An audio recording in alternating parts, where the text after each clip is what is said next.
Welcome to the 2 Pages of Mystery podcast, now part of the Coil Entertainment Network.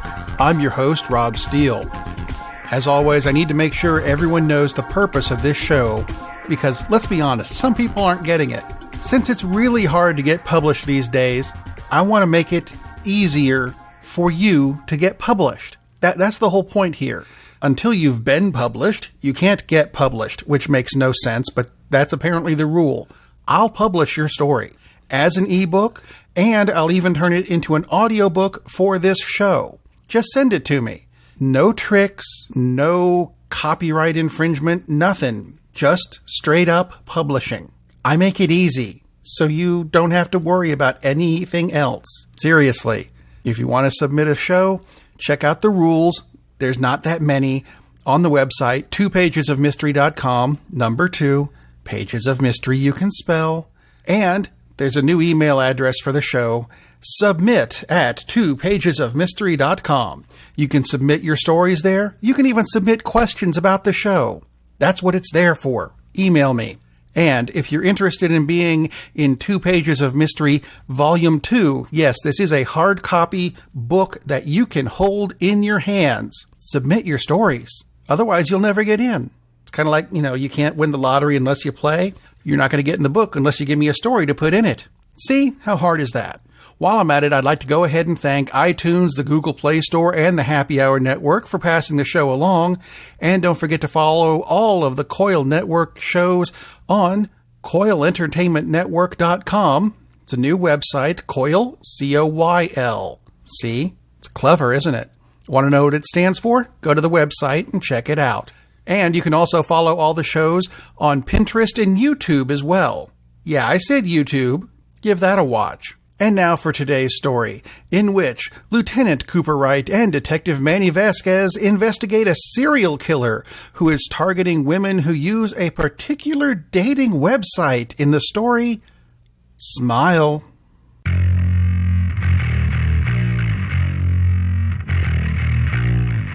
Miranda Clark was an attractive woman. Mid-20s, blonde hair, blue eyes, ample cleavage. She was wearing makeup, but not too much. Her dress said everything her co-workers said she was supposed to have been doing that night. She had a date. She was the first. Yolanda Martinez was the second. Most of the description was the same. Mid-20s, ample cleavage, nice dress. Although she had black hair and brown eyes that matched her complexion. Tamarin Fisher, Casey Horn, and Ann Smythe followed. A blonde, a redhead, and a brunette, respectively. Same age group, give or take, with Casey on the young side at 19 and Ann at 36. But they all looked the same age group. I suppose that was close enough. The deaths likely would have gone down as separate unsolved crimes if it weren't for one thing they all had in common.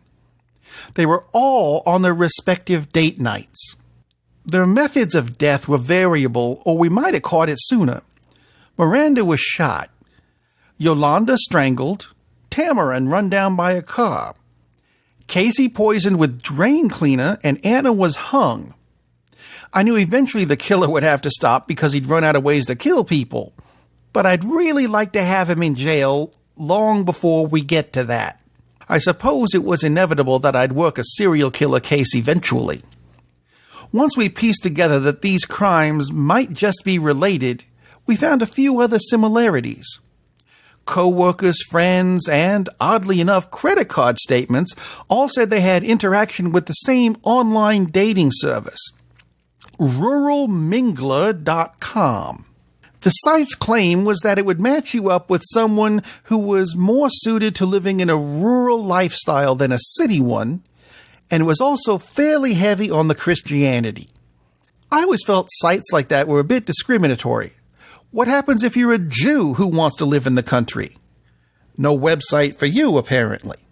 We looked at the religion angle. Perhaps they all wore crosses that was a trophy the killer took. That seemed like a plausible theory until Detective Manny Vasquez spoke with the family of 3 victims who said they didn't wear jewelry at all. So we have 5 young women, all on their date nights. Same age group-ish, all using the same dating website to find the date. Or so we thought. Lieutenant Wright, you have a visitor. That would be our new receptionist, Celine. Someday she'll realize we have a phone system and you don't need to shout things across the bullpen. I swear, the first time she answered the phone, she read the script sheet verbatim. You've reached the homicide department. My name is Insert Your Name Here. How may I assist you? I briefly think about signing her up for ruralmingle.com, but that would be cruel and unprofessional. As I leave my office, I'm met by a young woman rushing past the front desk.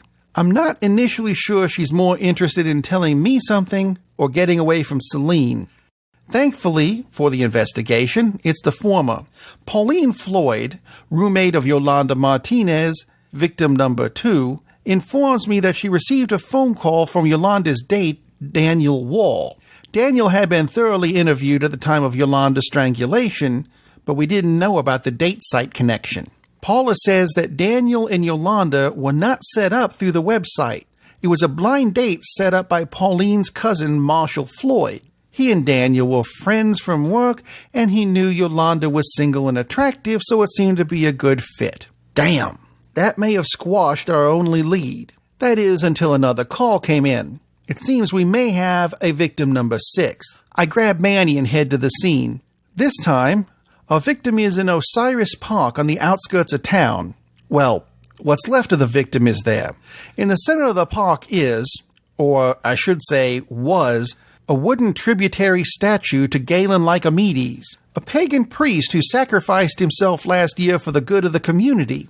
Our victim's burnt corpse is still tied to it, and a fire crew is trying to douse both her and the statue.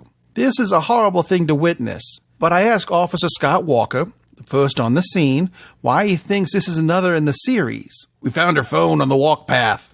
I think the picture left on it should cinch it for you. Walker hands me the phone, in an evidence bag. The picture is of a woman in her mid-20s, tied to the statue wearing a fairly nice dress.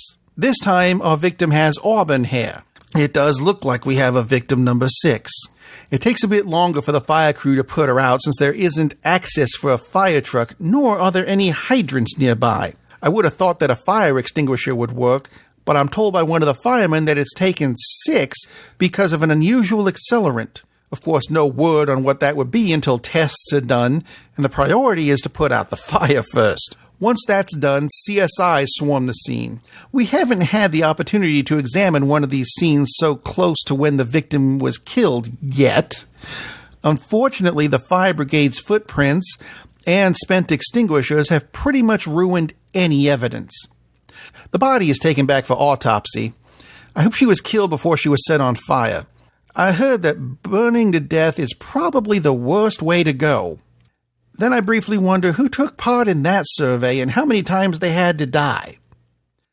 CSIs didn't turn up much. A partial driver's license and a spent electronic cigarette cartridge. The license has a partial address in August Acres. No real surprise there for some reason. And the cartridge came back as a menthol. No usable numbers on it as it's fairly melted. Time for a bit of unorthodox detective work. I'm sure the Christians on the Rural Mingle site would love that terminology. As it happens, I have a contact in August Acres who seems to know everyone and everything about who lives in the little subdivision. Sanderella Disney. A quick, albeit uninvited, visit reveals that Ms. Disney did, in fact, know an electric menthol smoker with auburn hair. Judy Marcellus had just moved into the neighborhood. According to Sanderella, Marcellus was a single woman who loved using dating websites. When I return to the office, I find Manny rummaging through the Rural Mingle website for our victim's profile. I asked him to add Judy Marcellus to the list, and sure enough, she was there. I hadn't gone through the profiles myself, but something about the image Ms. Marcellus was using didn't seem right to me. Hey Manny, this website is supposed to help women find a date, right? See? Does she look like someone who's looking for a date? The image of Ms. Marcellus was pleasant enough, I suppose, but it certainly didn't look like she wanted to do anything with anybody else. She was made up nicely, hair done up, probably showing a bit too much cleavage. But if you're trying to attract a guy, that's one surefire way to do it. The problem was with her expression. She looked pissed. Is that how you'd go about getting a date with someone you might want to spend the rest of your life with? Manny looked puzzled and thoughtful, eventually responding, I guess not. I'd rather have someone who looked happy. That's what I'm thinking. Pull up another of our victims. Manny tapped a few keys and Yolanda Martinez's profile came up. See? Same thing here. She looks all nice and showing cleavage, but her expression says, look at these boobs. You ain't never gonna touch 'em. I'm not saying she has to let some guy feel her up on a first date, but I'd want to go out with someone who at least looks open to the idea. What's that old expression? You can catch more flies with honey than vinegar. Or something like that, right? See, that makes sense. Manny pulls out the profiles of our other victims, and they all look positively livid. But does this get us anywhere? Manny's got a point. Where does this get us? It's another point of commonality, I suppose. Maybe there's some more along these lines. Do any of these pictures have a watermark? I don't know, but I know where to look. I had Rural Mingle send me the original images that were uploaded. We won't have the new girl, but it should be a good place to start. Manny opens the files in a program tragically named GIMP. It's actually an acronym for Graphics and Image Manipulation Program. We're a police department, so we can't exactly afford for everyone to have a full-blown version of Photoshop, but this is close enough. After a few tweaks, we find what we're looking for. A small watermark on each image shows another commonality. Bird photography. Manny looks up the address since he's already at his computer, and I'll admit he's quicker at this stuff than I am too, and we'd be off to bird photography if it weren't almost 2 a.m. The website says they open at 9, so this gives us some time to clean up and get some sleep. 9 a.m. the next morning, we're at the front door of Bird Photography and we're greeted by a receptionist named Meredith Conway. She escorts us to the owner's office, Mr. Larry Bird. If it weren't for the spelling, I'd almost expect the NBA Hall of Famer, a 6'9" blonde guy.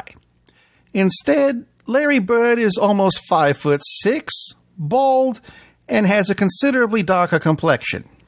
Mr. Bird says he's shocked by the allegation that one of his photographers could have anything to do with these murders. Even on television, the owners always say that. Then they change their minds, and all of a sudden, oh yeah, that guy, he was always weird and it doesn't surprise me anymore. Maybe this time it'll be different. After a few moments, Mr. Bird has pulled some files and has the name of the one common photographer for all our victims, Paul Lind. I should have known it would be him. Once I got his background check in, I knew he wouldn't work out. No difference here. Paul is a pretty nice guy, but he listed under medical conditions that he has a variation on tristophobia. Normally, that's a technical term for a phobia about sadness. He says his is more like fearophobia, fear of anger and angry faces. We get so many kids in here that cry and don't want the picture taken, but the doctor said this would be good therapy for him. I guess not. Here's his address. He hands us a sheet of paper from a pad, with the address written on it, of course. The address was within walking distance, which is odd considering the part of town we're in. Not many residential addresses. The address was for a small apartment building in the middle of a block. And by middle, I mean if we graphed this out like a tic-tac-toe board, it would be the middle square. So we had to go down an alley between two shops to get to a terribly run-down building that allegedly contained apartments. Judging from the upkeep, I wouldn't want to live here. When I knock on the door of the building, it almost falls off its hinges. The man who answered looked to be almost as old as the building, which is to say, about 15 years younger than Sand. He turned to go inside and motions for us to follow. About time you got here. I only called 2 days ago. I looked to Manny questioningly, and he shrugs. Called about what, sir? The body, making an awful smell. Not that this place smells too great to begin with. He leads us to almost exactly where I don't want to go. Apartment G. Paul Lind's. And the man is right. It smells horrible. After opening the door, it takes a few moments to recover from the stench. but in the middle of the room is Paul Lynde, his head completely encased in plastic wrap. We've been had. We quickly tell the old man that the coroner will be by soon to pick up the body and return to Bird Photography, where Miss Conway informs us that Mr. Bird left shortly after we did. We may not have our motive down, but I think we have our prime suspect. I should have guessed Lynde was a red herring once I saw the address. Tamarin Fisher was run over with a car, but there was nowhere for Lynde to keep a car at his apartment. And if he could have afforded one, he likely would have moved first. I know I would have. We put out an APB on Bird. For a change, it isn't too long before Bird is apprehended by plainclothes officers at the airport. Bird was trying to fly the coop, but instead he'll spend the rest of his life in a cage. But enough Bird puns. During his interrogation, we discovered the motive. Larry Bird's wife, Tweety... Don't look at me like that. I can't make that up. She left him after 15 years. Bird says the whole time she never smiled, and he hated that. Beautiful women like that can't even smile, and then to see these women coming into my studio and making pouty faces and trying to be sultry, but just looking pissed. I'm saving men around the world from women like that. His motive for Lynde was a bit different.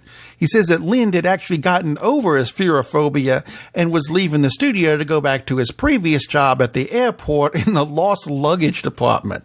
He set up Lynde to be the fall guy, and without him, his plan might not have worked as well. The scary thing is, it did work. We fell for it. And if it weren't for the attentiveness of our regular officers, we would have never gotten the bird. Well, in a good sense. And that's the last bird pun. After all, it was all the work of one seriously angry bird. Okay, that was the last one. We hope you enjoyed listening to the show. Remember, if you'd like to submit your story for an audiobook treatment and publishing on our website, don't forget to use the new email address submit@twopagesofmystery.com and check out the website. Also, twopagesofmystery.com. I'm just making it easy. So thanks for listening, and we hope to see you again next week for another episode of 2 Pages of Mystery.